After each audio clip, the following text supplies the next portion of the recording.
Hello and welcome to News at 10 on Rajya Sabha TV. I am Aishwarya Kapoor with you.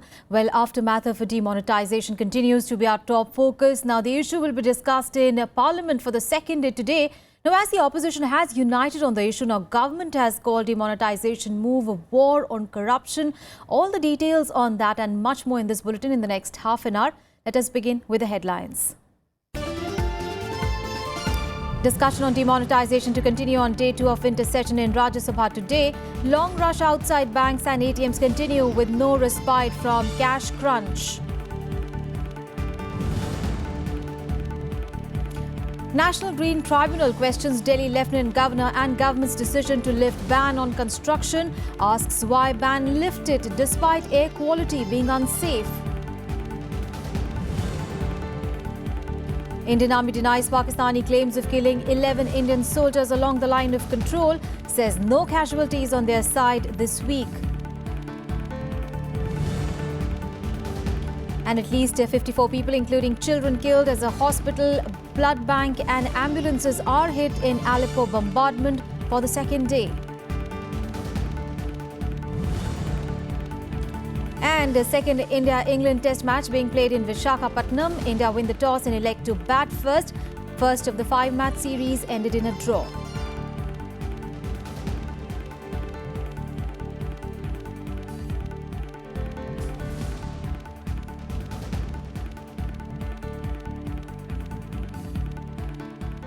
Well, cash on crunch is our top focus. Now, long queues outside the banks and ATMs continue as respite from cash crunch is not yet in sight for people. Now, RBI has asked banks to ensure that customers submit a copy of a PAN card for any cash deposit which is exceeding 50,000 rupees if it is not already seated with the account. Now, this is to ensure tax route compliance in the wake of the recent decision to ban 500 and 1,000 rupee notes. The government has been keeping a close vigil on the kind of deposits in the bank accounts following the recent order, and those who will deposit over 2.5 lakh rupees in cash will be scrutinized. Well, our correspondents are out on the ground to get us reports on the situation arising of the demonetization. Now, Panchanan Mishra is reporting from Belgaum in Karnataka. Now, Panchanan, coming to you. The Karnataka government has cancelled the holiday today for state-run banks to help public get the money exchanged. Also, the government has written to centre to extend the deadline for using old notes. What is the ground situation?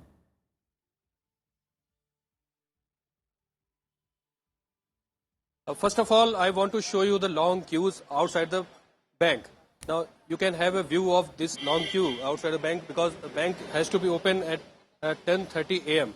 But the queue is here since 7 a.m. in the morning.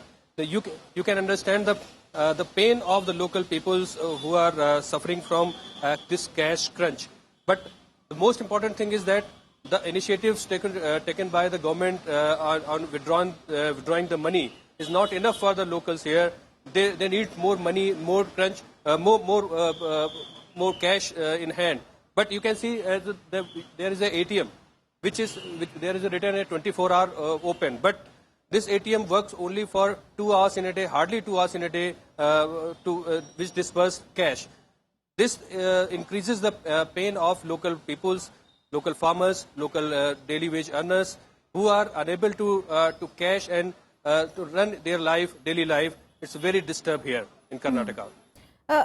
Now, government is saying that it is doing its best to help in the common man, but there are continuous reports of bank running out of currency. You were just showing us the long queues outside the banks.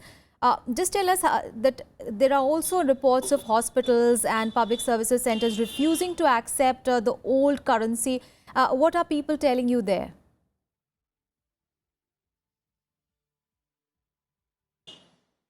Yes, there are growing sentiments that this old currency should be accepted in private hospitals also.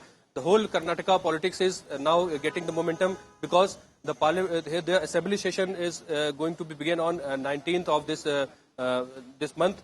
The Karnataka politics must be on a high ground on this. But the government also took so many steps to ease the banking and the cash disbursal to common man.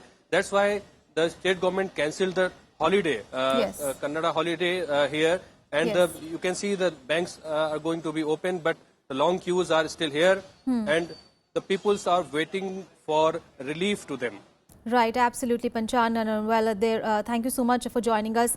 Now, there are reports that the queues have shortened in some cities outside ATMs and banks, but the hardships are still continuing for people. And Home Minister has said that this hardship is going to probably continue for about a month. Thank you so much, Panchan, for joining us and sharing those details there. Meanwhile, the discussion on demonetization will continue today in the Rajya Sabha on day 2 of the winter session. On Wednesday, the opposition Congress upped the ante against the government over the issue. Now, Congress leader Anand Sharma alleged a selective leakage of the news about the demonetization and demanded disclosure of black money holders in foreign banks. Now, it has also demanded a JPC probe. The government, on the other hand, has hit back at the opposition and has defended its decision. The opposition Congress on Wednesday launched an aggressive attack on the government for its demonetization notification. Deputy Leader of the Congress in the upper house, Anand Sharma, accused the government of displaying blatant insensitivity to the misery of the common man. He alleged that an atmosphere is being created where questioning the government is being dubbed anti-national. Expressing concern over Prime Minister Narendra Modi's statement that his life is in danger for making the demonetization announcement, the Congress leader sought an investigation into the matter. सरकार ये बयान दे, आज से संसद का शीतकालीन सत्र आरंभ हो गया। अब आप बताओ प्रधानमंत्री जी, गृह मंत्री कि प्रधानमंत्री ये क्या सूचना सरकार के पास है, कौन सी साजिश है, कौन से संगठन है, कौन से लोग हैं जो भारत के प्रधानमंत्री की हत्या करना चाहते हैं। Delivering a sharp rebuttal, Union Minister Piyush Goyal said the government's step honored the honest while troubling the dishonest. He asserted that despite standing in long queues, people are welcoming the Prime Minister's initiative. मैं समझता हूँ किसी को कोई रोक नहीं है अपना ईमानदार पैसा बैंक में डालने में। रोक है तो बेईमानों के लिए है, रोक है तो भ्रष्टाचारियों के लिए है, रोक है तो जाली नोट रखने वालों के लिए। अब पूरे सदन में ऐसा कौन सा सदस्य है जो ऐसे प्रतिबंध पे भी ऐतराज कर रहा है? Various members also sought the Prime Minister's presence in the House to heed the opposition's concerns over the demonetization drive. ये अति संवेदनशील मामला है। माननीय प्रधानमंत्री जी को आप इधर बुलाएं और वो हमारी बात सुने और मैं समझती हूँ कि नेता सदन इसके ऊपर जवाब दें तो प्रधानमंत्री जी इसके ऊपर जवाब दें तो ज्यादा बेहतर होगा। ये मेरी नेता सदन से रिक्वेस्ट है। माननीय प्रधानमंत्री सभी विपक्ष के नेताओं की भाषण चाहे ऑल पार्टी मीटिंग में सुने या सदन के अंदर सुने तो बहुत सारी गलतफहमियां दूर हो सकती हैं, बहुत चीज़ों के बारे में उन्हें जानकारी भी रह सकती है। तो चूंकि आज लोकसभा में माननीय प्रधानमंत्री जी ने हैं तो मायावती जी ने जो मांग की थी और मेरे ख्याल में सभी यादव जी की भी, शरद जी की भी और दूसरी पार्टीज की भी सबकी वही मांग है। In an effort to tackle hoarding of black money, corruption and terror financing, Prime Minister Modi on November 8th announced that all 500 and 1000 currency notes will cease to be valid in all forms of transactions. Kriti Mishra's report for Rajya Sabha TV. Well, in Rajya Sabha, the discussion on the issue continued in the post-lunch session as well, with the opposition leaders pointing out several lapses in the demonetization move. Well, the discussion will continue today as well. Participating in the discussion over demonetization, the opposition parties took on the government, citing several lapses in implementation. प्रधानमंत्री जी ने पेड़ तो आम का लगाना चाहा था, लेकिन वो बबूल का निकल गया और उसमें इतने कांटे निकले कि देश की आम जनता को उससे बहुत ज़्यादा कष्ट हुआ। इन्होंने किया है जो एनपीए हुआ है, एनपीए आपके मित्रों का जो कर्जा माफ किया है, ब्याज माफ किया है 1,10,000 करोड़, इससे जो पैसा आएगा आप अपने एनपीए करने वाले दोस्तों को फिर कर्जा देने के लिए आप इकट्ठा कर रहे हो, जिससे काला धन उन लोगों के पास जाए जिन उद्योगपतियों का अकाउंट खाता एनपीए डिक्लेयर हो गया है। इसलिए आप कर रहे हो। आपकी नियत देश को सुधारने की नहीं है। देश तो उसी दिन सुधर जाएगा जिस दिन आप सुधर जाओगे। Opposition members also sought relaxation in norms to ease the difficulties being faced by the people. Raising the issue of the decision being leaked ahead of the announcement, they also sought an investigation by the JPC. The Prime Minister now said, I'm shocked. He said 50 days more is required. 50 days more is required for alternative arrangements to come into place. Till that alternative arrangements are not in place, allow these notes to be transacted for all wide transactions and public utilities and public purposes. ये बेहतर होगा कि ये जो जांच है तो ये जेपीसी से हो जाती तो ज्यादा बेहतर होता, लेकिन ये जांच समयबद्ध होनी चाहिए। ये केवल ऐसे नहीं कि जेपीसी सरकार वाले सोच रहे होंगे हम मान लेंगे, समयबद्ध होनी चाहिए। But the government and its allies put up a strong defense, saying the decision would help eradicate black money and tackle corruption. Sir, this is literally a war on corruption and black money. You have to decide on which side you are. People are sending a congratulatory message to the Prime Minister and to all of us. But I don't know why some people are so agitated, because they are agitated only for one thing. They are agitated because the popularity graph of the Prime Minister is going up. This discussion will continue on Thursday. The discussion will not be over today. Discussion will be spilled over, carried over to tomorrow also. And then in the BSc, which is the rightful body to allocate time, this issue was raised at 1 p.m.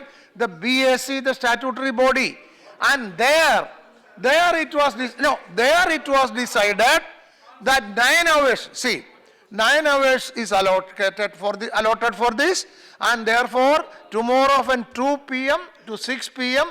or even further more. Vishal Daya's report for Rajya Sabha TV. Meanwhile, Chhattisgarh became the first state to pass a motion in the State Assembly supporting central government's move for demonetizing. Now, the motion was passed with a thumping majority after vote division demanded by the opposition Congress. The main opposition termed the move as draconian. The Chief Minister of the state called the move revolutionary. He also announced a complete exemption of the value-added tax, that is VAT, on a point-of-sale device to encourage a small businessmen to use e-payment facilities.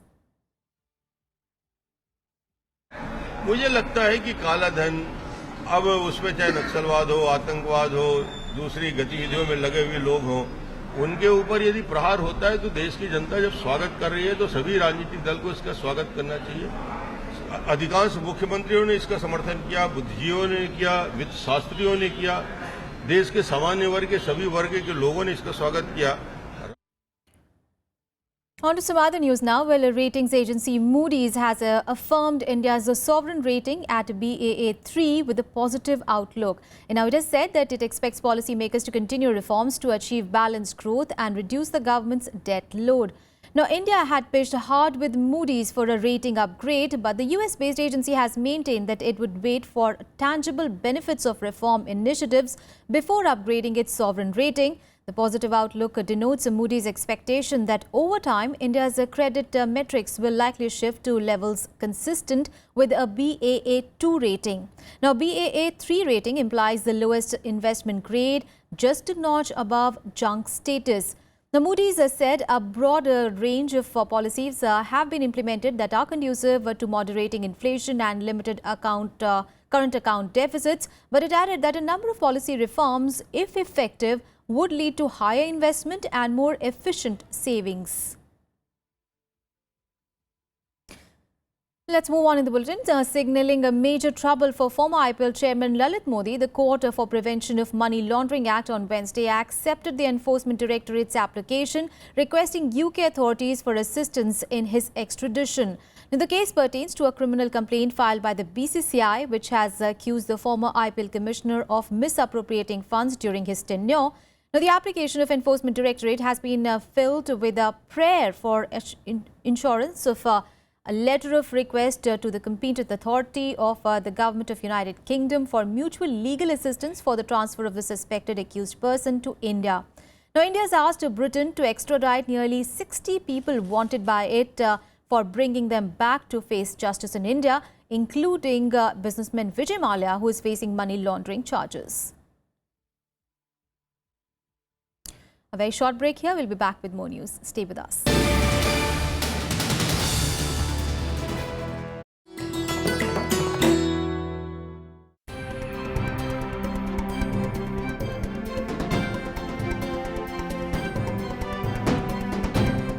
Life after death was a cardinal belief in the Harappan civilization. Reflecting this is the skeleton of a middle-aged woman with gold bangles. Excavated from Rakhigadi in Haryana, it's an example of the burial practices in those times. Much like the Egyptian mummies, vessels, eatables, ornaments were kept near the dead body, in the hope that they would be of use to the person in the next world.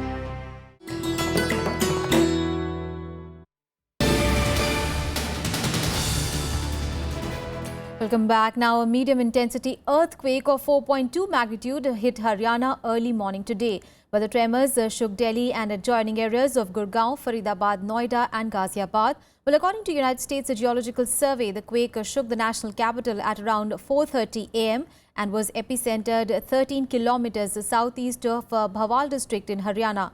It further said that the earthquake struck at a depth of 10 kilometers. Now, there were no immediate loss of life and property reported from anywhere.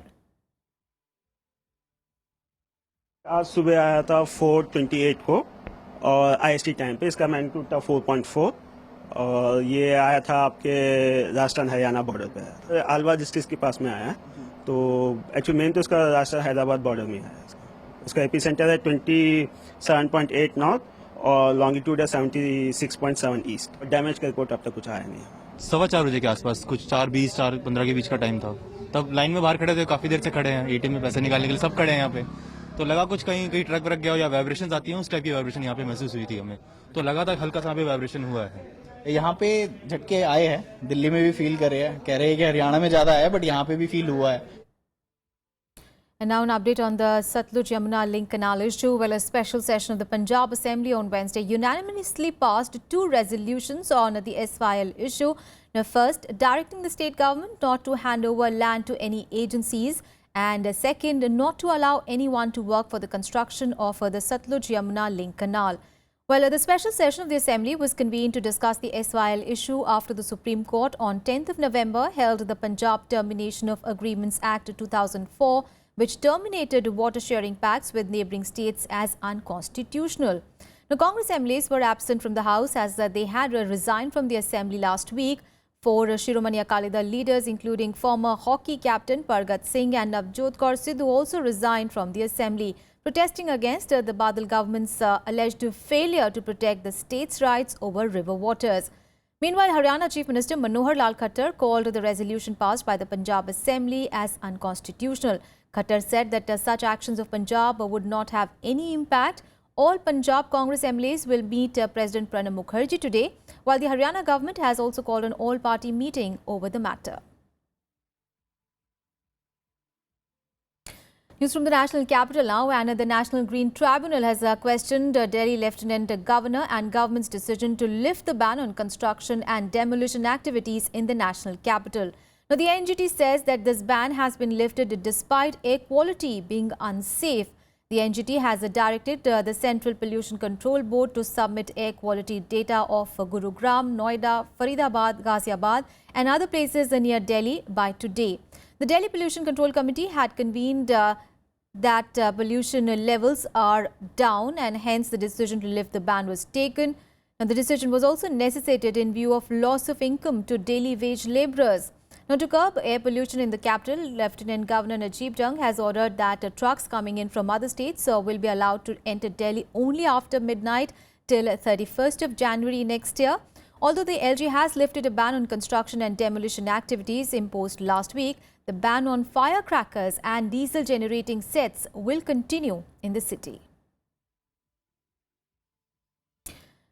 Now, big story coming in from Uttar Pradesh. Well, Gopal Yadav has been reinstated in the Samajwadi Party. He will continue as the party's General Secretary and spokesperson. He will also be a part of the SP Central Parliamentary Board.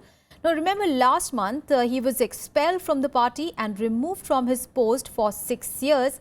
Now, reacting to his reinstatement, Gopal has said that this was on expected lines and that Mulayam Singh Yadav cannot be opposed to him. देखिए मैं तो घर में ही था और technically party से निकाल दिया गया था लेकिन मैंने हमेशा कहा था कि मैं समाजवादी पार्टी में हूँ समाजवादी पार्टी में का जन्मजात सदस्य हूँ कल भी आप लोगों ने पूछा कि आप समाजवादी पार्टी के नेता के रूप में संसद में बोले, राज्यसभा में बोले, तो मैंने कल भी कहा था कि मैं तो जन्मजात नेता हूं। तो पार्टी में वापसी है, नेताजी की कृपा है, नेताजी कभी मेरे खिलाफ नहीं रहे। Now a look at the events that are slated through the day. Here is the day ahead. BJP National President Amit Shah will address a Parivartan Yatra in Azamgarh today. The party's Parivartan Yatra began on 5th of November and is covering all the 403 assembly constituencies in poll-bound Uttar Pradesh. Well, the focus of the Yatra is on 300-odd rural and semi-rural constituencies. All the 4 Yatras will conclude in Lucknow on 24th of December. The Supreme Court will hear a plea by Tamil Nadu Chief Minister J. Jayalalitha in connection with the disproportionate assets case today. The Karnataka government had filed an appeal in the apex court challenging the High Court's order to acquit Jayalalitha in the case. The verdict of the Karnataka High Court has paved the way for Jayalalitha's return to power as the Chief Minister of Tamil Nadu. The 3-day meeting of the Asia-Pacific Economic Cooperation Summit will begin in Peru today. World leaders and executives including US President Barack Obama, Russian President Vladimir Putin, Chinese President Xi Jinping, Facebook head Mark Zuckerberg, among others, will attend the summit. During the meetings, the participants will discuss the future of the international trade policies, growth and improvement of life conditions for 3 billion people. Now, India has sought a clear definition of climate justice in the Paris Agreement implementation guidelines during the ongoing climate summit in Marrakech in Morocco. India is also pushing for uninterrupted flow of finance from developed nations to meet the targets of the Paris Agreement. Now, Environment Minister Anil Madhav Dave held a closed-door meeting with US Secretary of State John Kerry over the issues. Now, all major economies except Russia were present in this meeting. At the climate summit, nations are looking for ways to implement the Paris climate deal. It is noteworthy that on Tuesday, 20 countries joined the India-led International Solar Alliance that calls for cooperation to boost solar energy infrastructure and receive clean energy financing. The International Solar Alliance, or ISA, is a brainchild of Prime Minister Narendra Modi that was proposed at the Paris Climate Conference last year. The ISA gives India an opportunity to take a global leadership role in the fight against climate change. The secretariat of the ISA is to be located in India. It will also host a meeting of ISA Assembly every year.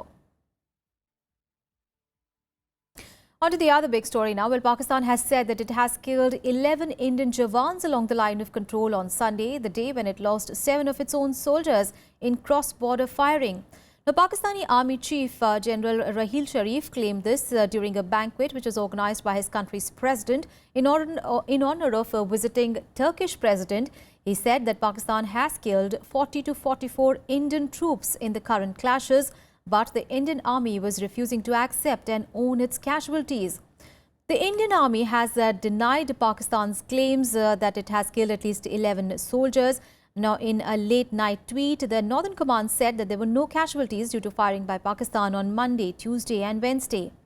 Meanwhile, Pakistan is conducting military exercises in a strategically located area bordering India. The maneuvers are taking place near border close to Bahawalpur town in Punjab province. Remember, Pakistan has violated the ceasefire 369 times in Jammu and Kashmir in the first 10 months of this year. Minister of State for Home Hansraj Ahir informed this to Rajya Sabha on Wednesday. On to the big international story now. A hospital, blood bank and ambulances are reported to have been hit as the Syrian government aircrafts and artillery bombarded rebel-held eastern Aleppo for a second consecutive day. Now, activists say that at least 54 people, including children, have been killed in Aleppo over the past 2 days amid a new government offensive. Well, the Independent Doctors Association, which supports several facilities in Syria, reported that Bayan Children's Hospital had been badly damaged and eastern Aleppo's central blood bank was struck in Wednesday's attacks. The airstrikes resumed on Wednesday after a 3-week moratorium declared by the government's ally Russia ended. Now, apart from airstrikes on besieged east of Aleppo, Russia also announced a wide-scale operation against opposition targets in Syria's north and central Homs province as well. Aleppo, once Syria's commercial and industrial hub, has been divided in roughly 2 since 2012. with the government controlling the west and rebels controlling the east. Looks like they were deliberately targeted. All in the span of just the last day or so. It's also worth noting that despite Russian claims that it halted airstrikes in the past month or so, 28 days. Yeah, they've allowed no food or humanitarian assistance into East Aleppo. Well, World Health Organization strongly condemns this latest wave of attacks on healthcare facilities. In the last 48 hours, there were 6 attacks on hospitals and health centers in western rural Aleppo, East Aleppo, as well as in Idlib. These attacks not only left casualties, but also these attacks had a result that these facilities are now closed and that population has no access to health services. Well, American singer-songwriter Bob Dylan, who was awarded the Nobel Prize in Literature last month, has decided not to attend the award ceremony in Stockholm. Well, the Swedish Academy, which awards the Nobel Prizes, said on Wednesday that it had received a personal letter saying that he was unable to attend next month's Nobel ceremony due to pre-existing commitments. Well, the veteran rock star was awarded the prize for having created a new poetic expressions within the great American song tradition. The 75-year-old will not be the first recipient of the prestigious award to have been a no-show at the prize-giving ceremony. Other Nobel Prize winners who have not attended the prize ceremony include Britain's Harold Pinter and Alfred Jelinek of Austria. Well, the ceremony is planned to be held on 10th of December on the anniversary of Alfred Nobel's death. On to some sporting action. Well, ace shuttler Saina Nehwal made a shock first-round exit from the China Super Series Open on Wednesday. Well, fourth seed Saina lost to Thailand's Porntip Buran Apsara Sertsuk 16-21, 21-19, 14-21. Saina had made a return 3 months after injuring her knee during the Rio Olympic Games, which was followed by a surgery and a long rehabilitation program. Rio Games silver medalist PV Sindhu, however, advanced to the pre-quarterfinals after beating Chia Hisin Lee of Chinese Taipei 21-12, 21-16. Meanwhile, in the men's singles, world number 28 HS Pranoy and world number 23 Ajay Jairam also made it to the second round after notching up contrasting wins with their respective opponents in the opening round. Jairam won playing China's Zhu Xiun 21-19, 20-22, 21-17. While Pranoy won playing Hong Kong's NG Kalong Angus 21-13, 21-30. And on to cricket now, where India has won the toss and elected to bat first in the second test against England at Visakhapatnam. In a poor start for the home side, India lost opener KL Rahul in just the second over. Now, Rahul, who returned to the side after an injury, was caught at slip without even opening his account. Murli Vijay was then removed by James Anderson as the hosts slipped to 22 for the loss of 2 wickets. Now, India have handed spinner Jayant Yadav his test debut in this match. The first test match of the 5-match series at Rajkot, remember, had ended in a draw. Well, that's all in this edition of news. Up next is Parliament Bulletin in both Hindi and English. Thanks for watching.